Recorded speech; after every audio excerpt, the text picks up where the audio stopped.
I'm here to tell you that finding your purpose isn't enough. The challenge for our generation is to create a world where everyone has a sense of purpose. One of my favorite stories is when JFK went to go visit the NASA Space Center, and he saw a janitor holding a broom, and he asked him what he was doing, and the janitor replied, "Mr. President, I'm helping put a man on the moon."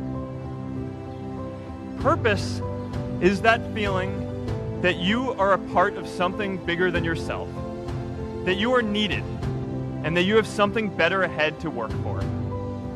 Purpose is what creates true happiness. I remember that night I launched Facebook from that little dorm in Kirkland House. I went to Noakes with my friend KX, and I remember telling him clearly that I was excited to help connect the Harvard community, but one day someone would connect the whole world. The thing is, it never even occurred to me that that someone might be us. We were just college kids. We didn't know anything about that. There were all these great big technology companies with all these resources, and I just assumed one of them would do it. But this idea was so clear to us that all people want to connect. So we just kept working on it, day after day after day. And I know that a lot of you are going to have your own stories just like this. A change in the world that seems so clear that you are sure someone else is going to do it. But they're not. You will. But it's not enough to have that purpose yourself. You also have to create a sense of purpose for others. And I found that out the hard way. You see, my hope was never to build a company. I wanted to have an impact. And as all these people started joining us, I just assumed that that's what they wanted to do too. So I never took the time to explain what it was that I hoped we'd build. A couple years in, some big companies wanted to buy us. I didn't want to sell. I wanted to see if we could connect more people. And we were building the first version of Newsfeed at the time, and I thought, if we could just launch this, it could change how we all learn about the world. Nearly everyone else wanted to sell. Without a sense of higher purpose, this was their startup dream come true, and it tore our company apart. After one particularly tense argument, one of my close advisors told me if I didn't agree to sell the company right now, I would regret that decision for the rest of my life. Relationships were so frayed that within a year or so, every single person on our management team was gone. That was my hardest time leading Facebook.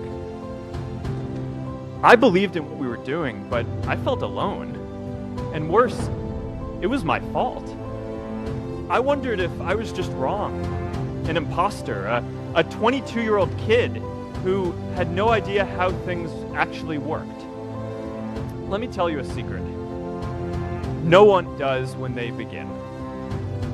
Ideas don't come out fully formed. They only become clear as you work on them. You just have to get started. If I had to know everything about connecting people before I got started, I never would have built Facebook. It's really good to be idealistic, but be prepared to be misunderstood.